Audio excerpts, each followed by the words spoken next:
This is a review of the Sperax treadmill, walking pad, under-desk treadmill, 3-in-1 folding treadmill, treadmills for home, black, red. First impressions of this treadmill, it looks good. It's very portable, very easy to set up, no tools really necessary. I took it out of the box, unfolded it, and basically it was ready to go.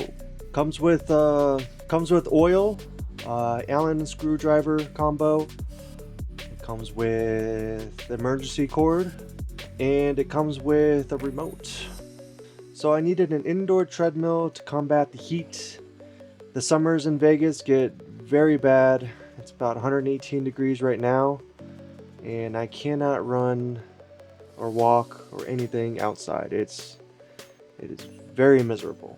I do not like going to the gym, so buying this treadmill will help out with that. I run about 10 kilometers a day, or 6.2 miles a day. For those who want to know how much I weigh, how tall I am 205 pounds, and I'm 6 feet tall. The pros and cons of this treadmill. The pros: very portable, it's very easy to set up, it's very easy to roll around the house wherever we need to go. It has wheels, everything, all that stuff. It could handle walking on the treadmill, jogging on the treadmill. I really haven't pushed it fully to the 6.2 miles per hour it says it could do. I've only pushed it to about 4.6 miles, which is perfectly fine for me. It definitely gets the job done.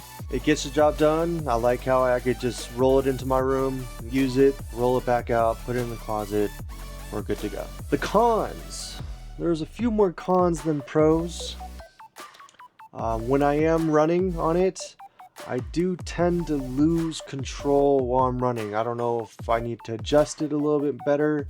I did mess with it adjusting, try to control it a little bit, but it still seems that I sway left and right. My shoes hit the side of the treadmill. I don't know if it's normal for these type of treadmills, but like the gym treadmills, I've never had this problem before. The cord is way too short. It's like 4 feet long. I think it's like 4 feet long. I do have to use an extension cord for that. It's not long enough to where I use it. It's not accessible to an outlet or anything like that. I just wish it was maybe a couple feet longer, then I could actually reach one of my outlets. The control panel is fine. It does what you need to do, but when I put my remote in it, when I'm running, the remote just bounces in it and it kind of just falls off.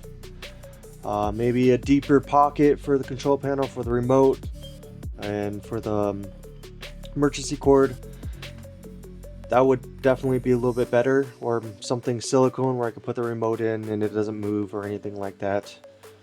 That would be great. The cord has nothing to clamp onto while I roll it, so when I'm rolling the treadmill, it kind of just rolls over the cord. So maybe something, you might be able to 3D print something that clamps onto the side where you can put the cord on, just to hook on. So when you're rolling the treadmill, it'll make it a little bit better. It's a decent product. It gets the job done. I'll be using it all summer. And once it's winter, I'll probably go out and run outside and maybe use it every now and again. But I really do need it for the summer. For score rating, I give this a 6 out of 10. It's decent, it's average, it gets the job done. I'll be using it, I like it. I just wish they would fix those little problems. If they fix those, it would be a lot better. A lot of these problems wouldn't exist if you're just walking on it or doing a light jog. As the way I'm using it, just doing a little heavy jog, you doing the 10 kilometers every day, it just needs a little bit more. This is the first like walking treadmill I've had, so I don't know how to compare it to any others, but comparing it to a regular treadmill, it doesn't compete, which I get. It's a lot cheaper, it's meant for really walking, but it really just doesn't compete to like a real gym treadmill. Thank you guys for watching. Please subscribe, leave a like, comment, and I'll see you for the next review. Peace out.